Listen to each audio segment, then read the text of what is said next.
We don't take a second to realize the purpose is always there. The purpose never leaves us because the very purpose is you.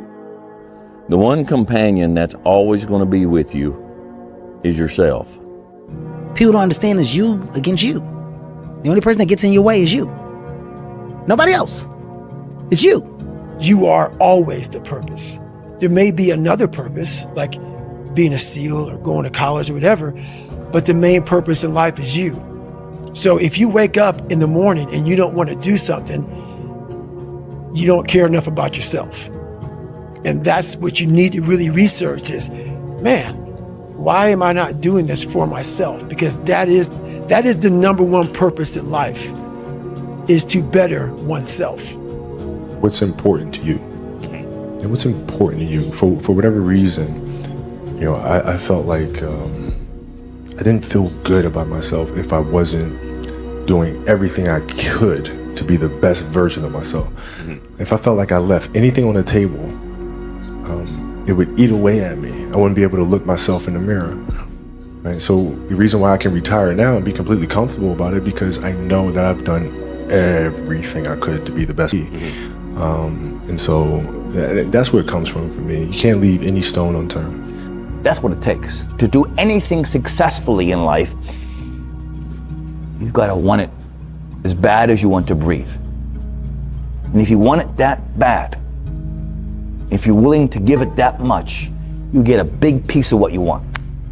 Nobody handed me nothing. If you want it, go get it. These clubs, these parties, all this ain't going nowhere.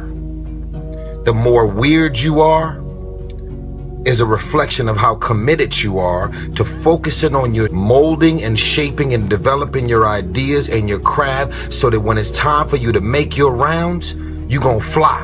Look, I'd love to sugarcoat this thing for you. I'd love to tell you, look, you can go out here and get rich, do a couple of things. That ain't happening.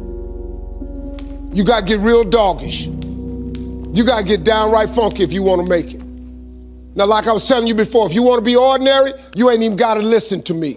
Just go on about your business. All men are created equal. Some work harder in preseason. I'm gonna say it again because you might have missed it. All men are created equal. Some work harder in preseason. I have given every single thing, every ounce of my life to this craft, to perfecting my craft, and I continue to do so.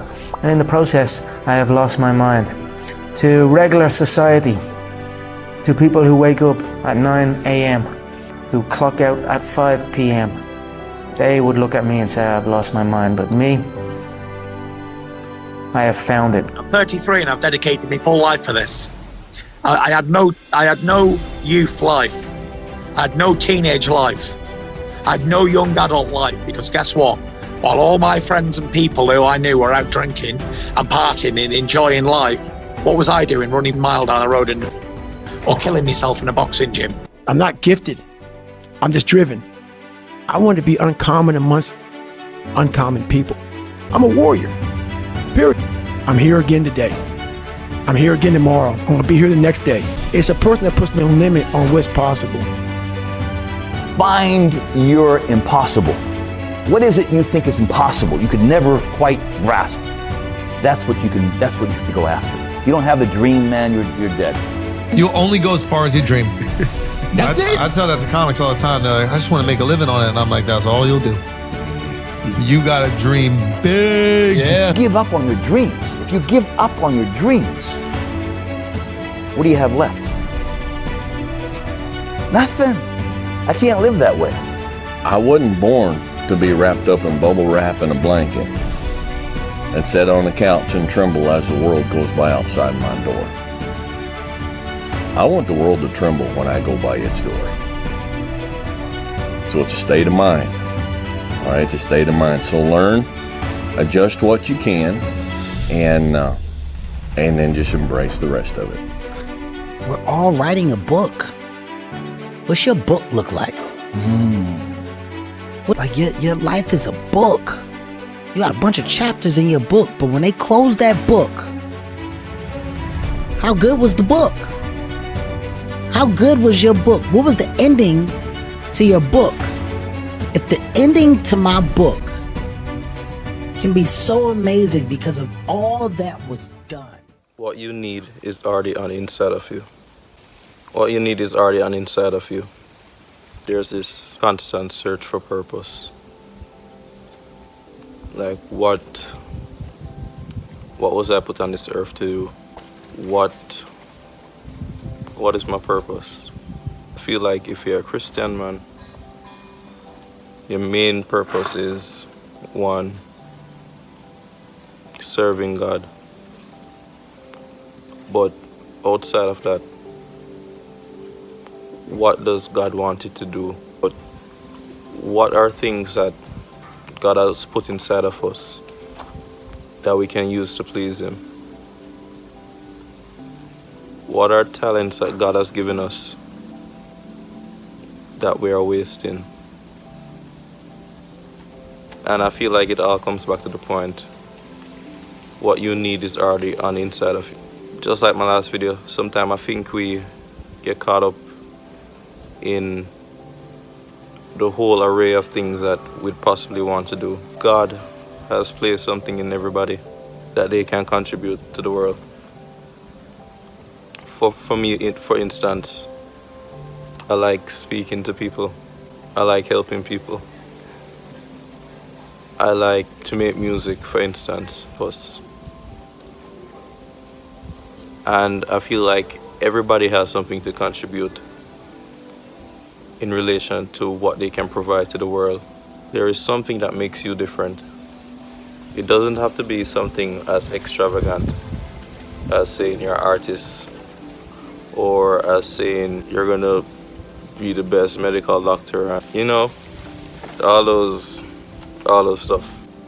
We are afraid to do what we want to do because we're always telling ourselves that we need this, we need that before we can start. Oh, I can't start a YouTube channel because I don't have a tripod, I don't have a professional camera. We make all these excuses for no reason, and that just stalls us. That just leaves us stationary. We won't even make the first step. Can't take your first step. I don't think anybody with a big multi-billionaire dollar business right now started with billions in the bank. They started investing what they had into it and worked with skills with what they had at the time. So what you need is already on the inside of you. What's stopping you from making your first video? You already have things, you already have life experiences that you can contribute to other people. I think at the end of the day, we have everything we need. You already have everything that you need already to get started. And what you don't have, God will provide it for you. I didn't come on here saying, okay, I'm gonna know exactly what I'm gonna say in this video. But I kinda knew what's the message I wanted to give. But I didn't come on here like, all right, I'm gonna say this, I'm gonna say that, I'm gonna say that. I know exactly what I'm gonna say. I know that I'm not gonna mess up. We do mess up. But everything else, God will provide that for you. So it doesn't make sense worrying about what you don't have. Just start. You learn more when you just start. I was even worrying about how do you do this, for instance, or how you edit this, or how you set up this, and you don't really know until you get started. Majority of the time, we're in this so-called research phase, which is just procrastination. You're not even doing anything. Nothing's wrong with research. Because you need to actually sometimes know what you're getting into. So nothing's wrong with research. But I feel like we get so caught up in the research that we don't even make our first step. And you'd probably learn more by actually starting, actually doing the thing, actually failing and learning from your mistakes and actually doing something. So all you need is already on the inside of you. Start. Step one, find your purpose. If that's something you need to write down, what am I good at and what do I enjoy doing, and how can this help other people? That's the first step. And once you understand that, you notice that what you need is already on the inside of you. Sure, if you're being like a content creator now, sure you don't have all this equipment or you don't have all of this and all of that, but you really don't need that in the beginning. That will come to you. That will be provided for you. So what you need is already on the inside of you.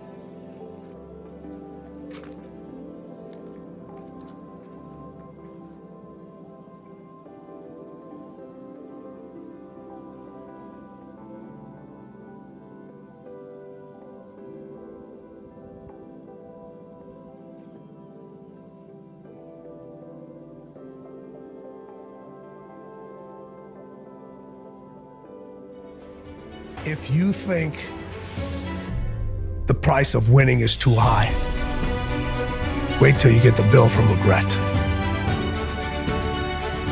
And that bill from regret is generational. From that day forward, I made a promise that I will give it everything I got.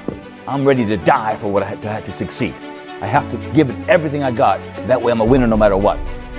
The Mamba mentality simply means trying to be the best version of yourself. That's what the mentality means. It means every day you're trying to become better. Every person has the ability to put one foot in front of the other. One step at a time. Right? So like if you're saying, okay, I'm going to climb Mount Everest, you're at the bottom of the mountain and you look up and you're going, I'm not going to climb Mount Everest. Right? But if you break it down into sections and just one foot in front of the other, one step at a time, next thing you know, you're at the top of the mountain. You can't stop. You can't quit. Man, I like to picture God looking down and saying, yeah, but that boy just won't quit. He just, watch him. He'll get back up and he'll get up swinging and he'll try again. He just don't quit. Don't quit. Get off your butt. Get out of those stands.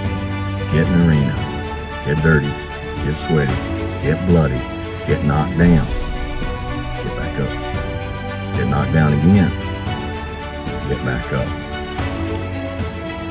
And when people point at you and laugh at your failure, say, yeah, I'm in the arena with a sword in my hand, and you're sitting up there in the stand with a biscuit in yours.